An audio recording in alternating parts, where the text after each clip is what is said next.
नमस्कार, जे न्यूज में आप सभी का स्वागत है और मैं हूं आपके साथ निधि बिष्ट। तो आज के बुलेटिन की शुरुआत करते हैं देश दुनिया की बड़ी खबरों के साथ। केंद्र की मोदी सरकार के आज 7 साल पूरे हो गए हैं। सरकार इस दौरान अपनी उपलब्धियां गिना रही है। वहीं कांग्रेस ने सरकार पर पलटवार किया है। कांग्रेस प्रवक्ता रणदीप सुरजेवाला ने कहा कि देश ने 7 सालों में बहुत कुछ खो दिया है। सुरजेवाला ने प्रेस कॉन्फ्रेंस के दौरान सरकार पर आरोपों की झड़ी लगा दी। सुरजेवाला ने कहा कि सरकार देश के लिए हानिकारक है। प्रधानमंत्री नरेंद्र मोदी ने आज all women oxygen express train के लोको पायलट से बात की, जिसने कोरोना वायरस बीमार के गंभीर रोगियों के इलाज के लिए आवश्यक गैस को कर्नाटक के बेंगलुरु में पहुंचाया।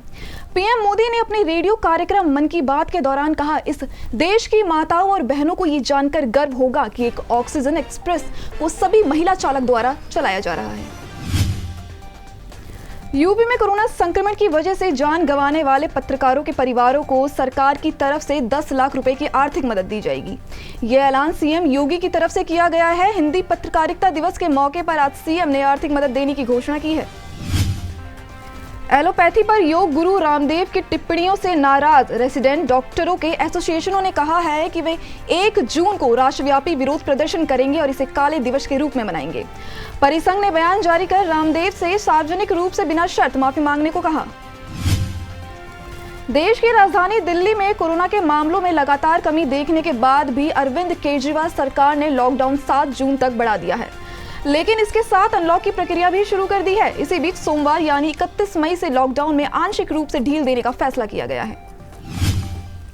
उत्तराखंड इस साल 2 बार ग्लेशियर टूटने या फटने की प्राकृतिक आपदाओं को झेल चुका है। वैज्ञानिकों की एक टीम ने आशंकाओं को गंभीरता से लेते हुए चमोली जिले में ग्लेशियर का हवाई मुआयना किया। ऋषिगंगा नदी के उद्गम पर बने ग्लेशियर को जानने के लिए किए गए सर्वे की रिपोर्ट वैज्ञानिकों की टीम जल्द ही सरकार को सौंपेगी। हालांकि अब तक ये तारीख तय नहीं हुई है कि रिपोर्ट कब तक सौंपी जाएगी। भारतीय रेलवे ने यात्रियों की सुविधा के लिए एक बार फिर कई ट्रेनों के फेरे बढ़ा दिए हैं। पूर्व मध्य रेल की 10 स्पेशल ट्रेनों के परिचालन अवधि में विस्तार हुआ है, जबकि पश्चिम रेलवे ने यात्रियों की सुविधा के लिए उत्तर भारत की ओर जाने वाली 5 स्पेशल ट्रेनों के फेरों को बढ़ा दिया है। रेलवे के मुताबिक विस्तारित फेरों की बुकिंग 30 मई 2021 यानी आज से शुरू हो गई है।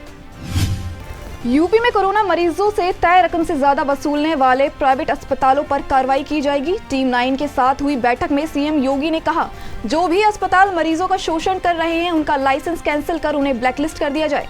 साथ ही आरोपी अस्पतालों से रिकवरी कर उनके खिलाफ सख्त कार्रवाई भी की जाए। असम के सोनितपुर में एक बार फिर भूकंप के झटके महसूस किए गए। नेशनल सेंटर फॉर सिस्मोलॉजी के मुताबिक रिएक्टर स्केल पर भूकंप की तीव्रता 4.1 थी। अभी तक भूकंप से किसी तरह के जानमाल के नुकसान की कोई खबर नहीं है। पिछले काफी दिनों से असम में काफी ज्यादा भूकंप के झटके महसूस किए गए। पंजाब नेशनल बैंक घोटाले का सह आरोपी और भगोड़े हीरा कारोबारी मेहुल चौकसी को भारत लाने की कोशिशें तेज हो गई हैं। दिल्ली से रवाना हुए एक विमान को डोमिनिका के डगलस चार्ल्स एयरपोर्ट पर देखा गया है। डोमिनिका के प्रधानमंत्री ने विमान के आने की पुष्टि की है। हालांकि भारतीय अधिकारियों की ओर से इसकी पुष्टि अभी तक नहीं हुई है। महाराष्ट्र सचिवालय में बम की खबर से हड़कंप मच गया है। राज्य के डिजास्टर मैनेजमेंट कंट्रोल रूम के पास एक फोन आया कि सचिवालय में बम रखा गया है। सचिवालय में बम रखने की जानकारी मिलते ही मौके पर भारी पुलिस बल को तैनात कर दिया गया है। Bomb detection and disposal squad Maharashtra विधान मंडल सचिवालय में जांच कर रही है। केंद्रीय स्वास्थ्य मंत्रालय की ओर से जानकारी दी गई है कि जून 2021 के महीने के लिए राष्ट्रीय कोविड टीकाकरण के लिए लगभग 12 करोड़ खुराक उपलब्ध होंगी। वहीं अब तक 34 करोड़ 31 लाख से ज्यादा कोरोना टेस्ट किए जा चुके हैं। बीते दिन करीब 20 लाख कोरोना सैंपल टेस्ट किए गए, जिनका पॉजिटिविटी रेट 8% से ज्यादा है। फिरोजाबाद में कई ऐसे सरकारी डिपार्टमेंट हैं जिनके कर्मचारियों ने अब तक वैक्सीन नहीं लगवाई है। इस मामले पर प्रशासन अब सख्त हो गया है। डीएम चंद्र सिंह ने फरमान जारी कर दिया है कि कर्मचारियों को मई की सैलरी के लिए 3 दिन के अंदर वैक्सीनेशन सर्टिफिकेट जमा करवाना होगा। अगर सर्टिफिकेट जमा नहीं कराया तो उन्हें सैलरी से हाथ धोना पड़ेगा। नोएडा में खुला देश का पहला drive through vaccination centre. Corona काल में वैक्सीन ही सबसे बड़ा हथियार है। ऐसे में जहां वैक्सीन की किल्लत है और लोगों को स्लॉट नहीं मिल पा रहा, वहीं अब नोएडा में ड्राइव थ्रू वैक्सीनेशन सेंटर की मदद से वैक्सीनेशन तेजी से किया जा रहा है। उत्तर प्रदेश में करीब 1 महीने से चल रहे लॉकडाउन में सरकार ने ढील देने का फैसला किया है। उत्तर प्रदेश में 1 जून से सुबह 7 बजे से शाम 7 बजे तक दुकानें खोलने की अनुमति होगी। वहीं शाम 7 बजे से सुबह 7 बजे तक कर्फ्यू लागू रहेगा। सरकार ने हालांकि नई गाइडलाइन में उन जिलों को छूट नहीं दी है जहां कोरोना कंट्रोल में नहीं है।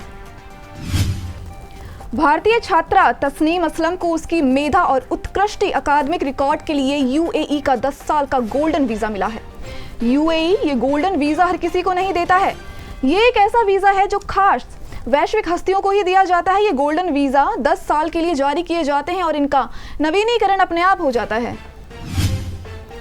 ओडिशा सरकार ने फैसला लिया है कि राज्य के सभी शैक्षणिक संस्थान 1 जून से ऑनलाइन क्लासेस शुरू करेंगे। इसके अंतर्गत राज्य के सभी स्कूल, कॉलेज और यूनिवर्सिटी में ऑनलाइन पढ़ाई शुरू होगी। गर्मी की छुट्टी 31 मई को समाप्त होगी और 1 जून से कक्षाएं ऑनलाइन शुरू की जाएंगी। बिहार सरकार ने बड़ा फैसला लिया है। कोरोना संक्रमण से कई बच्चे अनाथ हो गए हैं। इसी को देखते हुए बिहार सरकार ने ऐसे बच्चों को बाल सहायता योजना के अंतर्गत 18 साल के होने तक 1500 रुपए प्रति माह देने का ऐलान किया है। साथ ही उनकी देखभाल सरकारी बाल गृह में की जाएगी।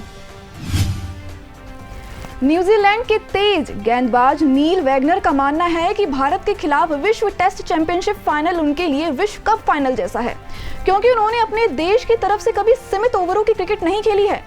पहला WTC फाइनल साउथम्पटन में 18 से 22 जून के बीच खेला जाएगा। टीवी के सबसे चर्चित और विवादित रियलिटी शो बिग बॉस नए सीजन के साथ एक बार फिर से धमाकेदार वापसी करने की तैयारी में है।